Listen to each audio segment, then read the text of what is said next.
bank account in Mexico. We call it, as I'm sure many of you here already know, the stablecoin sandwich.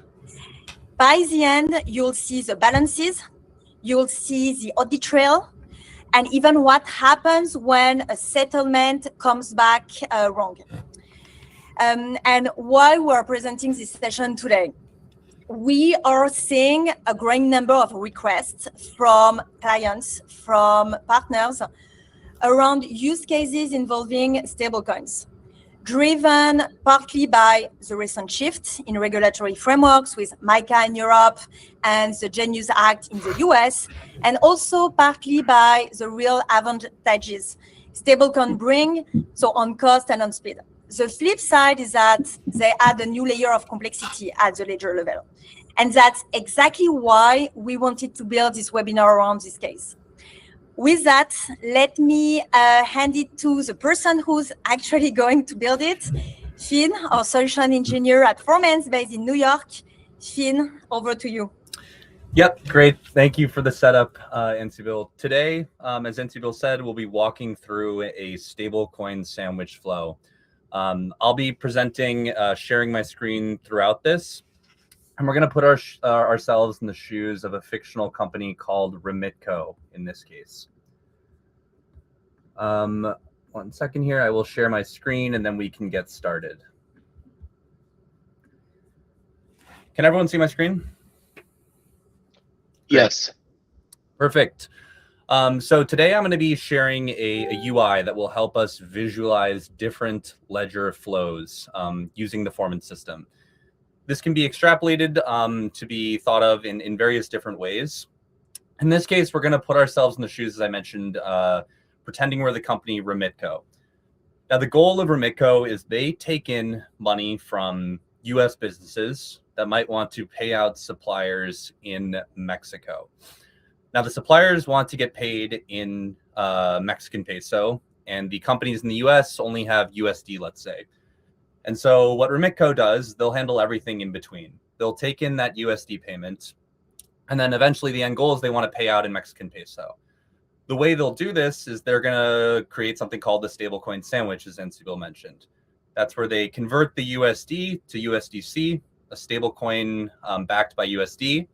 They'll then move it across the chain, off-ramp it, and convert it to Mexican peso. I'm sure people in this call are familiar with this stablecoin sandwich, but really the goal here is to move money cheaper and faster. But as Ansible mentioned, a lot of the complexity here lies within the ledger itself. And that's because these systems don't natively talk to each other. And so the bank sitting in the US does not natively talk to the blockchain. It doesn't talk to Bitso or, let's say, Circle that mints the USDC. And it definitely doesn't talk to the bank account in Mexico where you'll pay out to. And so in order to unify all this information, we'll use what we call a core ledger. And so throughout this demo here today, I'll be building different flows and executing transactions to show you what it looks like to unify all of this information. And so the first thing I want to touch on is in Formance, or really in all ledger architectures, the two most important things to clarify is an account, which is a place that you can store money. So you can store USD in an account as well as the value of that. And then the second primitive that we have in core ledgers is transactions. And that's really specifying, okay, from which account do I want to move money to the other account? And so in each of these steps here, we'll take a real business event and then we'll model what that will look like in a core ledger. And so we can jump right into it now. The first event here is a company, Acme, wants to upload some money to the RemitCo platform. Let's say they want to upload 25,000 USD in this case. The reason why they're uploading this is because now they'll have the money available to basically send out and pay suppliers in the future. Before this happens, though, we need to obviously model this in the ledger. And we need to understand, okay, that the money is pending when it comes in. So there's two things that we need to take into account here. We need to understand, okay, where did the money come from and who is the money for? And so what I'm going to do is I'm going to use a DSL that Formance has created called Numscript. And that's how we really specify and create transactions within the ledger. And so I'll specify the source account and the destination account. Now the source here is going to be, okay, where's the money coming from? Now we know this money is incoming and it's a payment. So why don't we start with that? We'll say it's incoming.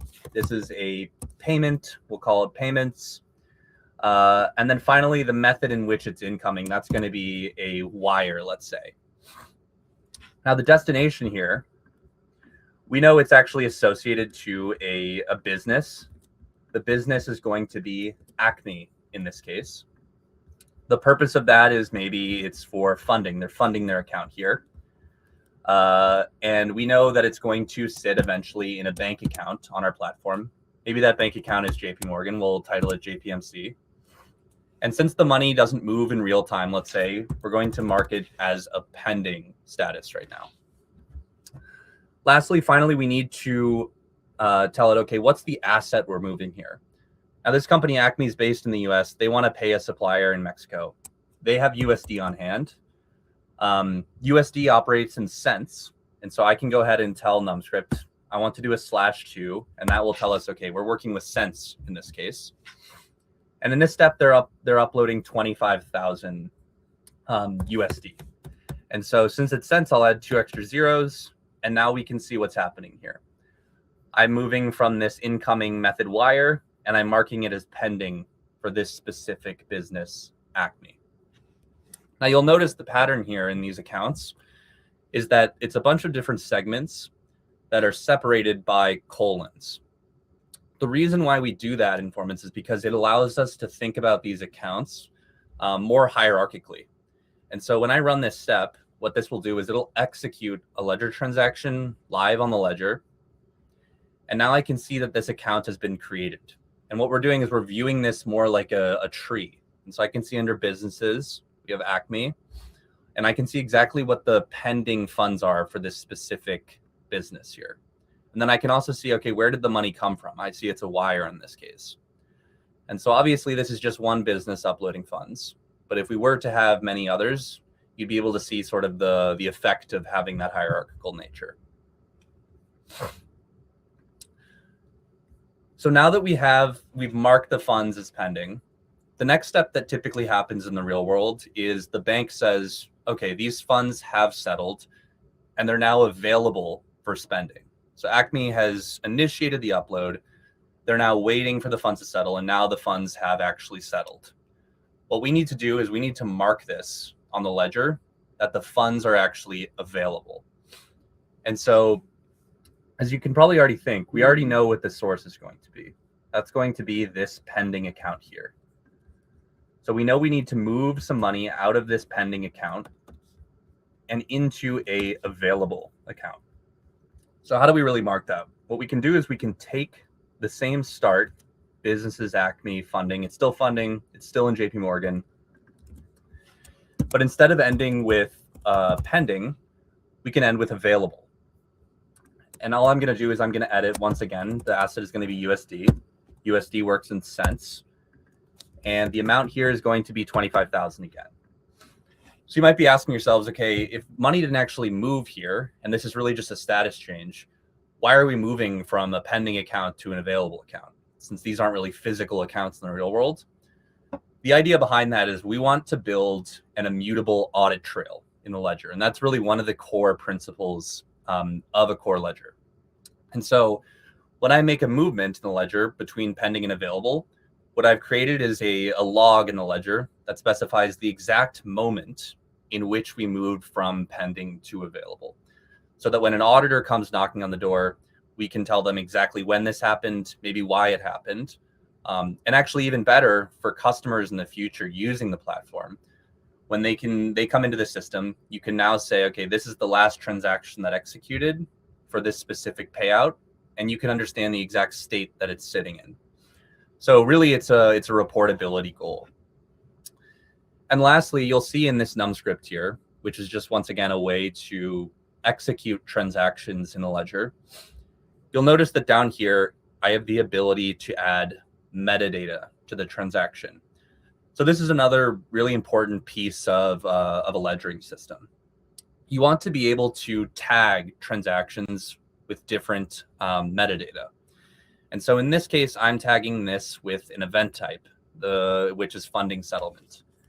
Maybe I want to add another piece of metadata because I want to know, okay, who's the company that actually executed this. And so what I can do is I can tag this with Acme here, since that's the company. Now in the future, when I go and I ask the system, okay, give me any payments that are associated with Acme, now I have that clean transactional metadata audit trail that I can pull from. So once again, right here, I'm just moving from pending to available, and I'll go ahead and run the step. And I can see now what's available for Acme is 25,000 USD. And I can see that the pending has drained to 0, and you can see we're building out a full audit trail. So the funding event, and then when it's settled. So really now, the reason why we had to upload this money is because this company, Acme, eventually wants to pay out to a supplier in USD. Well, now they have the available funds to do so. And so what we can do is now we can model the moment in which maybe Acme wants to pay a supplier in Mexico for 10,000 USD, the equivalent in Mexican peso, in which the supplier would deliver some good. So this is going to come out of its available balance. And so we can copy this available account here. And we'll say, yeah, we're moving money from the available account. How much do we want to move? The to-do here says we need to move 10,000 USD here. So I can go ahead and specify USD. I'll add the /2 for cents. This is going to be 10,000. And what I'm doing in this step is I'm just marking this as like a payout initiated. So since nothing has actually happened yet, money behind the scenes, and especially at banks, it doesn't move in real time, but we need to basically earmark it and say that we plan to move this money in the future. Now the destination is exactly that. We need to specify and say that that this has been earmarked. And so I'll just copy an account name in here, and I can see it's going to begin with business as Acme. It still is associated to that specific business. This is a payout.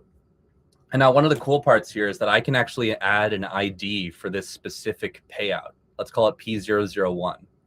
And for this payout, it's pending right now. It hasn't actually moved yet, but we've earmarked it. And lastly, we can actually add some metadata to the account itself. And so I can add metadata on the payout pending account, and I could add a collab and say, maybe this is XYZ here. And maybe let's edit the payout ID to be P001 to build that audit trail in the future. And so once again, what I'm doing is I'm earmarking these funds. I'm saying, okay, this company has instructed me to pay out a supplier. Let's set aside this USD and mark this as in flight, basically. So I can run this, and I can now see what's available is 15,000. Great, that's going to be 25,000 minus the 10K that is now pending for this payout. And this is actually a good segue into why are we even doing the hierarchy in the first place? Well, now we can answer some interesting questions like, okay, maybe in the portal, Acme logs into RemitCo's website and they want to see all money that is associated to them. Well, we can display their available balance combined with their pending balance at JP Morgan. I click here, and this is just really a ledger roll-up transaction. That's 15,000 because it's 0 plus 15K.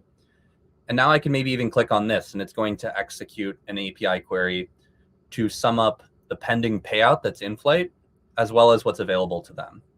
And I can see the sum total is 25,000. So this is very useful for any users that log in or companies that log into the platform, and they want to see where their money is, along with how much money they actually have belonging to them right now. So the next part here is already filled out because there's a lot going on right now. And what this step is going to do is this is actually going to be the part where we convert the USD to stablecoins. How we're going to do this is we're going to use a third party called Circle. What Circle does is they take in USD and they pay back the corresponding amount in USDC, which is that stablecoin. And so you'll see in this case, we have a lot of different arrows, a lot of different postings, transactions here. And really the end goal is we want to move from this pending account with USD to now this end minted account with the same amount in USDC. So you might be asking yourself, okay, why don't we move from the pending account directly to the minted account with USDC? The reason is because, once again, we're trying to build an immutable history by using our ledger. And so we like to add and include that we're using the counterparty's issuer's Circle here in this case. And so I tell the system, I gave Circle $10,000 in USD, and what I received back was 10,000 in USDC, and I moved that to minted.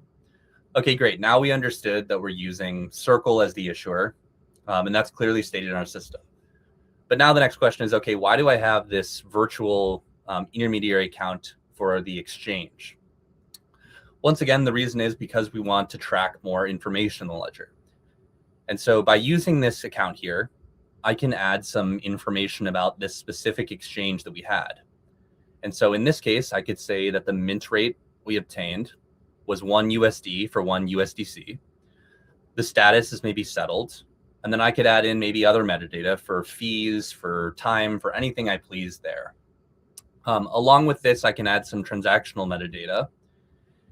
And really the key part in this step is that each of these arrows is a posting in a transaction.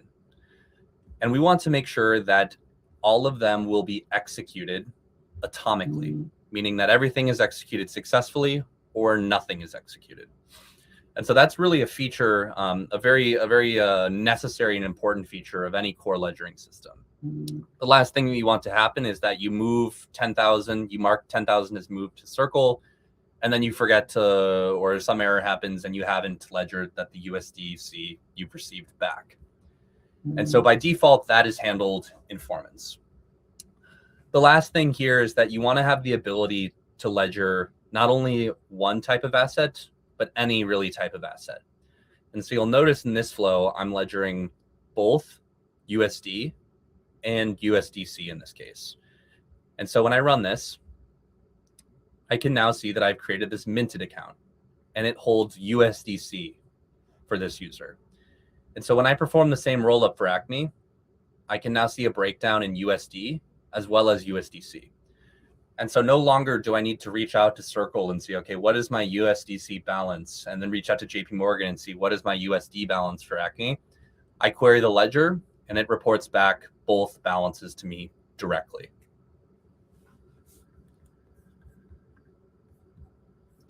The next step here is going to be, now that we actually have these stable coins, we've received these 10,000 USDC. Great. Now the goal is we want to transform the USDC into Mexican peso. The way we're going to do this is, and you'll notice the flow is going to look very similar. It's going to be another exchange flow, but in this case, instead of using Circle, I'm going to use a counterparty called Peso. What Peso will do is they'll take in USDC and they will give us back Mexican peso. And you'll notice the flow is very similar. In this case, we'll start with the minted with USDC. I'm going to give the 10,000 USDC to Peso here, receive back the Mexican peso, that's 175,000. And then what becomes more interesting is down below here, you'll see that I now have created an account for platform revenue. And so I can say the revenue type here is maybe foreign exchange. And the remaining will go towards businesses, Acme. This is still the same payout, but now the type is converted since we've converted it to peso. So the key part of the ledger in this flow, once again, is the ability to model this exchange in one atomic transaction with many different assets. One of the great values of this is now I can specify the exact revenue I want to take on every single exchange we do. So I'll run this, and now I can see exactly the revenue I've took from the exchange here. That's 875 peso. The way I specified that in Numscript is I said, okay, here's the source account. And then I can say I want to move a maximum of 875 peso as revenue. In Numscript, you can even be more complex or more simple. And you could actually say, I want to do a percentage. And I could have done 2% as revenue booked immediately. And so in this case, the ledger becomes how you actually recognize revenue on the platform itself. And so in that way, it becomes even more important to get this all correct.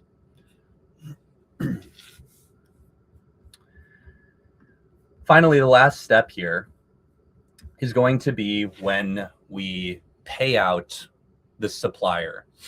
And so what we have now is a converted account.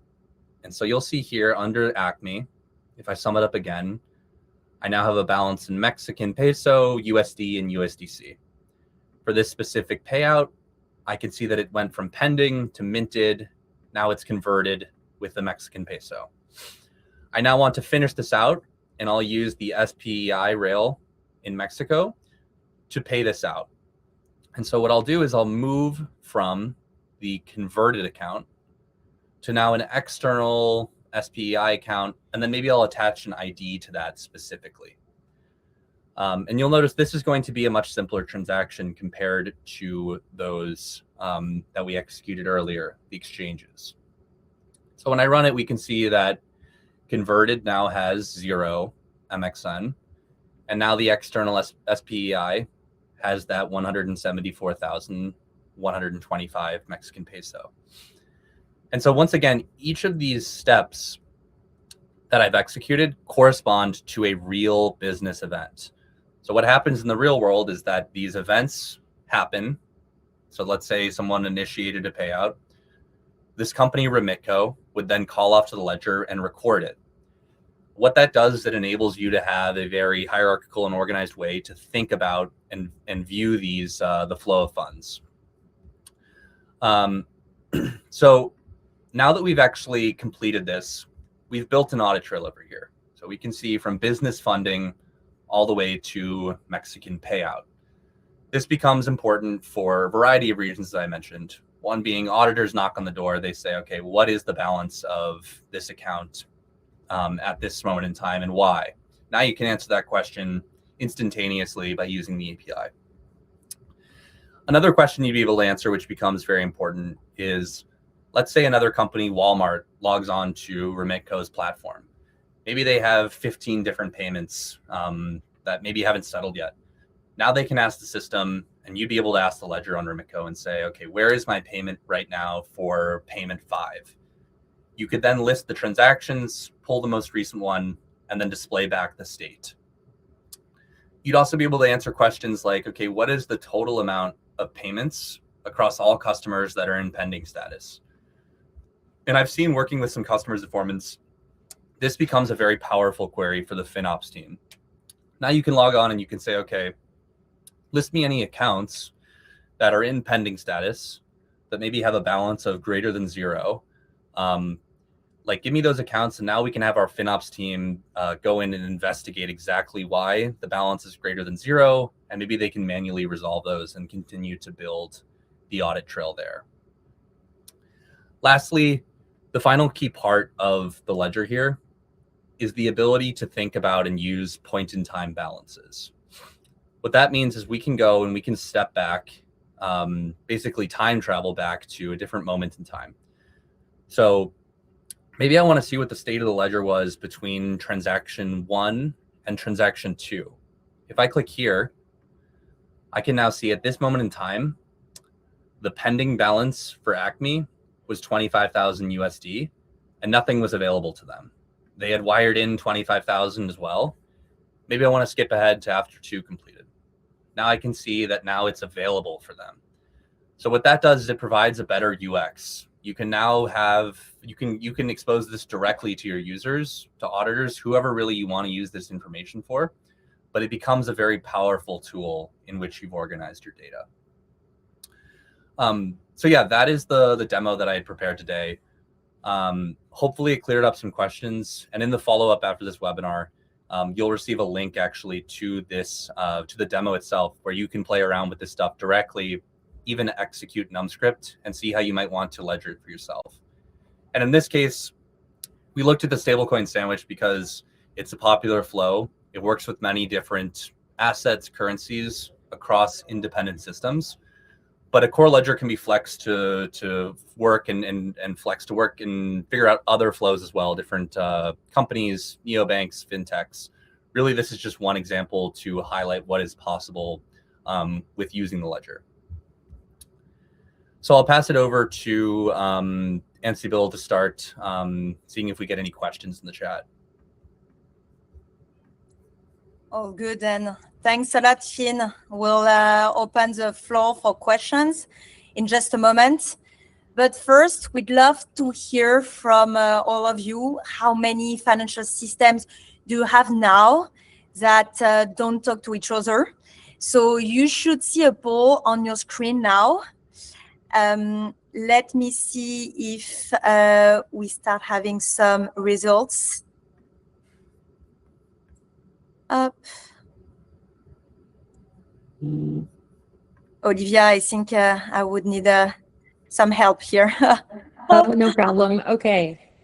So the poll is at the top of your screen. We're seeing some answers come in now. We've got 3 votes for the first option, 2 for the second, and 1 and 1 for the last 2. So we'll give it another 20 seconds to get your answers in. And then I'll announce the winning answer there, and then we'll move into Q&A. Perfect.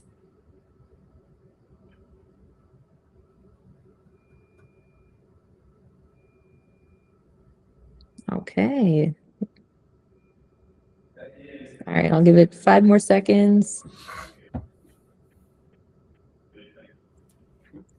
Okay, so we should be able to see the poll results there, hopefully the chat. But I can tell you right now that the winning answer was 2 to 3. So how many financial systems does your money touch that don't talk to each other? Most people said 2 to 3. And then the next answer was 4 to 5. So lots of disconnection here. Interesting poll results. Thank you, Olivia. Thank you all. Okay, let's move into the Q&A. So if you have a question or if you have some questions, just raise your hand and we'll bring you off mute. Let's see what questions have come so far. I think we just got our first question. Yeah, I see Svi, you've raised your hand. Yeah, Svi. Hi, great job, by the way. This looks very interesting. I guess my question is, I'm the only one to answer the last part because, you know, for a traditional broker-dealer, clearing firm, money movement, how do we, so do we actively put the information from our partners and their ledgers, or can it be set up that these places can pull the API and give us the information? So for instance, one of my customers has an account and the ACH, they wire the ACH the money out and it goes through the clearing firm's bank. Could that all be connected through API pulls and give me the ledger, perhaps the ledger to be able to trace that, even though they're not our systems? Yes, exactly. Good question. So there's 2 different ways in which this will work. The first and most common way is you'll be able to listen on these events in your platform to begin with. And so let's say you're working with a banking partner. Already, if you initiate a transaction, the bank will alert you basically and say, okay, this is an ACH payment that has gone through. The next step there is you'll add a statement in your code base saying, okay, call off to Formance with by using this information that the bank gave us. So that's automated, but obviously it's not pulling from the bank itself and going directly to Formance. To solve this issue, we've created another module called connectivity. What connectivity does is it gives you the ability to connect to external providers that you work with, whether those are banks, PSPs, or even directly to the blockchain itself. So now you don't even need to perform the translation. We can hook up to that bank account and then we can sync in that information, whether it's an ACH, a wire, a balance, whatever it is, directly into our connectivity module and then off to the ledger as well. Amazing. And I guess one follow-up question, that sounds great, is that you guys have teams that can help that, you know, with the less tech savvy of us can help like get that all together if we need a little help. Yes, making that exactly. happen? Exactly. So the core ledger that I was presenting today is open source, meaning that is totally free. You can clone this. You can start working with it today. But also we do have an enterprise offering that includes things like reconciliation, some of the connectors I mentioned. The idea of the enterprise solution is really like a white glove experience. And so you do not need to be an expert in the ledger or connectivity. We can handle all that stuff since we have a ton of experience working with regulated institutions and get everything wired up. Thanks. Great. All right, cool. We just got a question submitted in the chat. So if each of these systems, the bank, the stablecoin issuer share, the blockchain, and the local payout rail have its own model and update cadence, how does one ledger normalize all of that without losing precision? Yeah, good question. So yeah, I guess in this case, to make it more concrete, USD, obviously, that works in, let's say, cents, meaning there's going to be 2 decimal points after that. USDC, for instance, that goes down to a precision of 6 decimal points. And so you notice during the session I was doing today, I added a /2 for USD, meaning that, okay, we're working in cents here. And then for USDC, I added a /6. And so no matter what the asset you're working with is, you can specify the precision directly in the ledger itself. And so now you don't need to worry about mixing and matching different precisions while you add new currencies to the ledger. So that is handled natively. Awesome. Great. We just had another one actually pop up. So for team already juggling multiple financial systems today, what does that migration path to unified ledger look like? Yeah, good question. So there's a bunch of different approaches. So let's say, yeah, teams that they already have maybe a homegrown ledger where the goal is of unifying this information.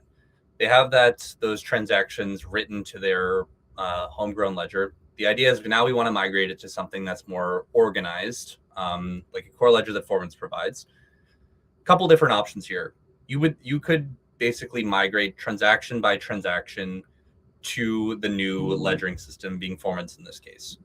Obviously, that could be more of a complex, time-consuming approach, but for companies operating in regulated spaces, that often proves to be the best option. The second approach is you'd be able to maybe migrate transactions from maybe the last 2 years that have occurred. And then previously to that, you'd be able to migrate just balance level, let's say. And so that can strike a balance between complexity and auditability.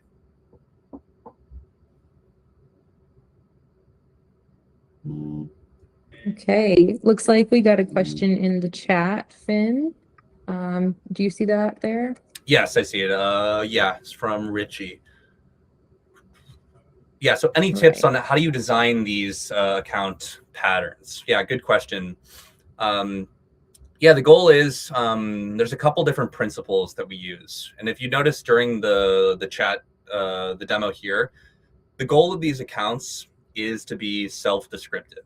And so by looking at an account, I want to be able to understand, okay, what is the purpose of this money? Whose money is it? What's the liability here? And also maybe what state is it in? And so one of the examples I gave was maybe like businesses, Acme, funding, banks, JP Morgan available. That answers all those questions. And so we know who the money's for. It's for Acme.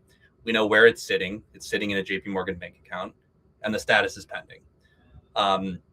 So those are just a couple principles. The idea is lead entity first, and you typically finish status last.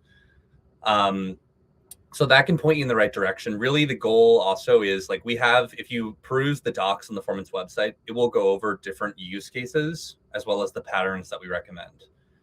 But really, yeah, the goal here is self-descriptiveness, and you can lean granularity in these accounts as well, because the more granular you get, the more powerful the roll-ups you'll be able to do are.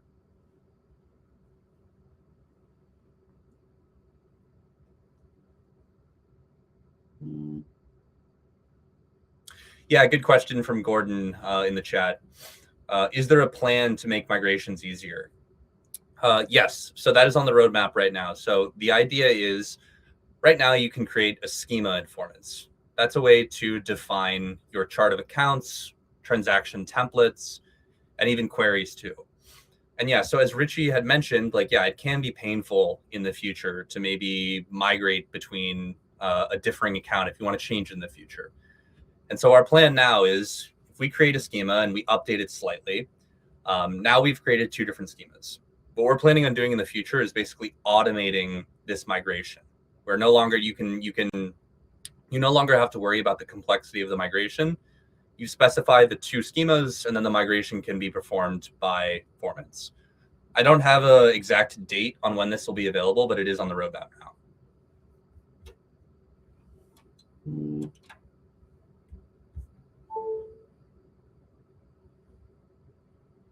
Any other questions? Feel free to post them in the chat or just raise your hand directly.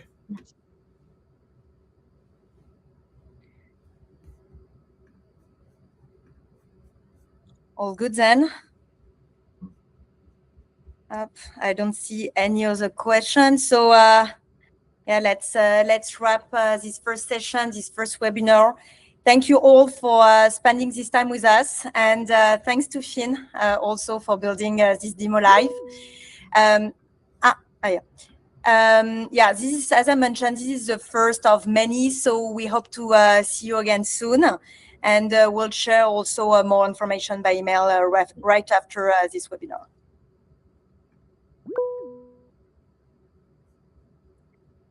Perfect. Thank you, everyone. Thank you. Have a great rest of the week. Bye-bye. Thank you.